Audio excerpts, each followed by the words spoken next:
สวัสดีครับมิสเตอร์กกต.จะพามาทำความเข้าใจเรื่องการปฏิบัติหน้าที่ของกปน.และกปส.ในการเลือกตั้งสส.พร้อมกับการออกเสียงประชามติครับตามที่ได้มีพระราชกฤษฎีกายุบสภาผู้แทนราษฎรพ.ศ. 2568ให้ยุบสภาผู้แทนราษฎรเพื่อให้มีการเลือกตั้งสมาชิกสภาผู้แทนราษฎรใหม่เป็นการเลือกตั้งทั่วไปโดยคณะกรรมการเลือกตั้งประกาศกำหนดให้วันที่ 8 กุมภาพันธ์ 2569 เป็นวันเลือกตั้งต่อมานายกรัฐมนตรีได้กำหนดให้วันที่ 8 กุมภาพันธ์ 2569 เป็นวันออกเสียงประชามติด้วยจึงเป็นวันที่ต้องดำเนินการจัดให้มีการออกเสียงประชามติที่กำหนดวันออกเสียงประชามติในวันเดียวกับวันเลือกตั้งสมาชิกสภาผู้แทนราษฎรใหม่เป็นการเลือกตั้งทั่วไป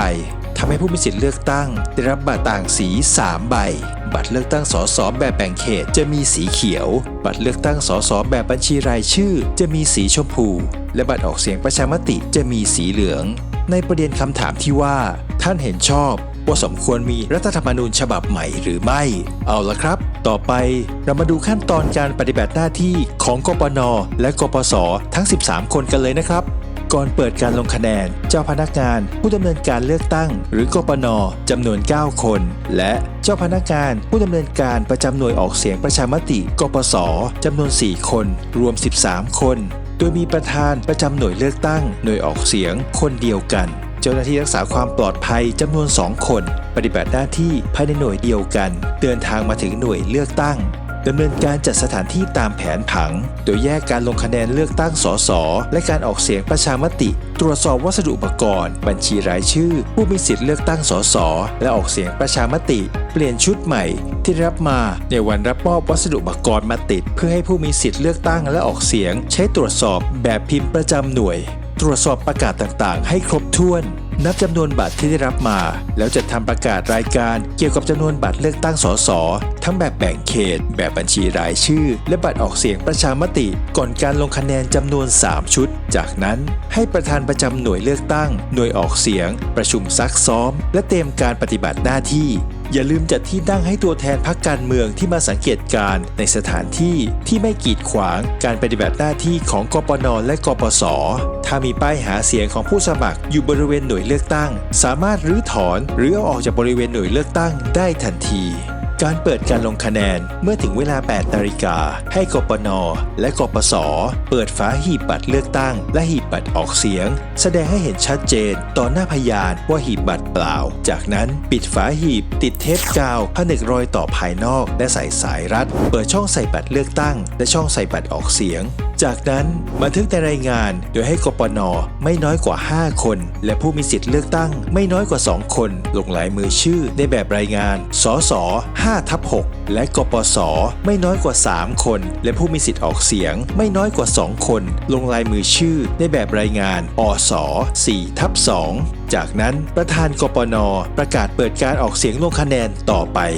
กปน.ผู้ทำหน้าที่อำนวยความสะดวกบริเวณที่เลือกตั้งจำนวน 2 คนเพื่อมาช่วยตรวจบัญชีผู้มีสิทธิ์ออกเสียงประชามติมีความรับผิดชอบในการแนะนำให้ผู้มีสิทธิ์เลือกตั้งจัดลำดับที่ในบัญชีรายชื่อแนะนำให้เตรียมหลักฐานแสดงตนจัดระเบียบการเข้าไปในที่เลือกตั้งหรือที่ออกเสียงอำนวยความสะดวกคนพิการหรือทุพพลภาพหรือผู้สูงอายุกรณีพบว่าผู้มาใช้สิทธิ์สามารถลงคะแนนได้ทั้งเลือกตั้งสสและออกเสียงประชามติแนะนำให้เข้าในแถวแรกกรณีพบว่าผู้มาใช้สิทธิ์มีสิทธิเฉพาะออกเสียงประชามติเพียงอย่างเดียวเนื่องจากได้ไปใช้สิทธิ์เลือกตั้งสสล่วงหน้าแล้วแนะนำให้ไปใช้สิทธิ์ออกเสียงณโต๊ะรับแสดงตนใช้สิทธิ์ออกเสียงกปน.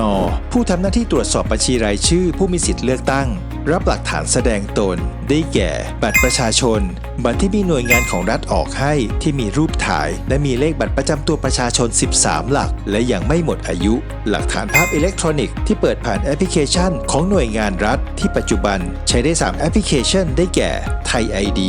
DLT QR License และบัตรคนพิการหากผู้แสดงตนสวมหน้ากากอนามัยให้ถอดหน้ากากออกและสวมหน้ากากคืนตรวจสอบหลักฐานการแสดงตนกับรายชื่อในบัญชีรายชื่อผู้มีสิทธิ์เลือกตั้งว่าถูกต้องตรงกันหรือไม่เมื่อตรวจสอบถูกต้องแล้วให้ผู้มีสิทธิ์เลือกตั้งลงลายมือชื่อหรือพิมพ์ลายนิ้วมือในบัญชีรายชื่อผู้มีสิทธิ์เลือกตั้งไว้เป็นหลักฐานจดลำดับที่ผู้มีสิทธิ์เลือกตั้งในกระดาษจดลำดับที่ส่งมอบหลักฐานพร้อมกระดาษจดลำดับให้แก่กปน.ผู้มอบบัตรเลือกตั้งสสแบบแบ่งเข ตเลือกตั้งกปน.ผู้ทำหน้าที่มอบบัตรเลือกตั้งจำนวน2 คน คนที่ 1 ผู้มอบบัตรเลือกตั้งสสแบบแบ่งเขตเลือกตั้งรับหลักฐานแสดงตนและกระดาษจดลำดับที่จากกปน.ผู้ตรวจสอบบัญชีรายชื่อบันทึกหมายเลขลำดับที่และให้ผู้มีสิทธิ์เลือกตั้งลงลายมือชื่อหรือพิมพ์ลายนิ้วมือไว้ที่ต้นขั้วบัตรเลือกตั้งแล้วกปน.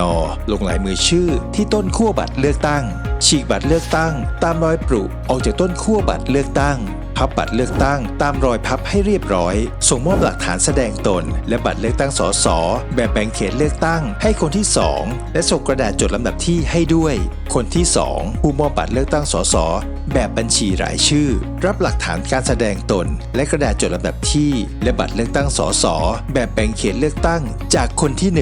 ดำเนินการเช่นเดียวกับกปน.ผู้ทำหน้าที่มอบบัตรเลือกตั้งสสแบบแบ่งเขตเลือกตั้งมอบบัตรเลือกตั้งทั้งสสแบบแบ่งเขตเลือกตั้งและสสแบบบัญชีรายชื่อพร้อมหลักฐานการแสดงตนคืนให้ผู้มีสิทธิ์เลือกตั้งและแนะนำให้ไปยังคูหาเพื่อออกเสียงลงคะแนนนำกระดาษจดลำดับที่เสียบไว้ที่เหล็กเสียบกปน.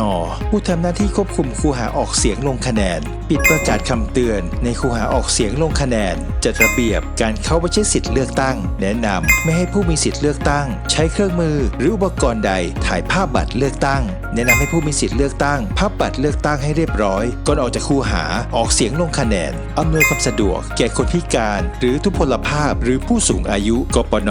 ผู้ทำหน้าที่ควบคุมหีบบัตรเลือกตั้งแนะนำให้ผู้มีสิทธิ์เลือกตั้งนำบัตรเลือกตั้งใส่ลงในหีบบัตรเลือกตั้งด้วยตนเองและถูกต้องตามประเภทของบัตรเลือกตั้งควบคุมไม่ให้มีการนำบัตรเลือกตั้งออกไปจากที่เลือกตั้งและระมัดระวังไม่ให้มีการกระทำผิดเกี่ยวกับบัตรเลือกตั้งอำนวยความสะดวกแก่คนพิการหรือทุพพลภาพหรือผู้สูงอายุแจ้งให้ผู้มีสิทธิ์เลือกตั้งไปแสดงตนออกเสียงประชามติต่อไปการปฏิบัติหน้าที่ของกปส.ในการดำเนินการออกเสียงและแบ่งหน้าที่และความรับผิดชอบดังต่อไปนี้กปส.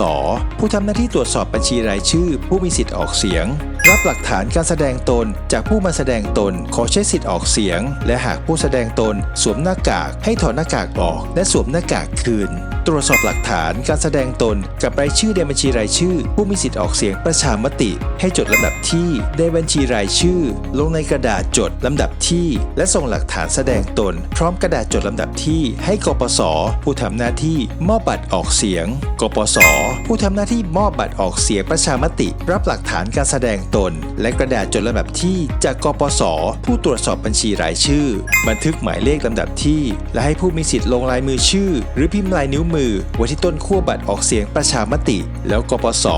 ลงลายมือชื่อที่ต้นขั้วบัตรออกเสียงประชามติฉีกบัตรออกเสียงตามรอยปรุออกจากต้นขั้วบัตรออกเสียงพับบัตรออกเสียงตามรอยพับให้เรียบร้อยส่งมอบหลักฐานแสดงตนคืนให้กับผู้มีสิทธิ์ออกเสียงและมอบบัตรออกเสียงประชามติกปส.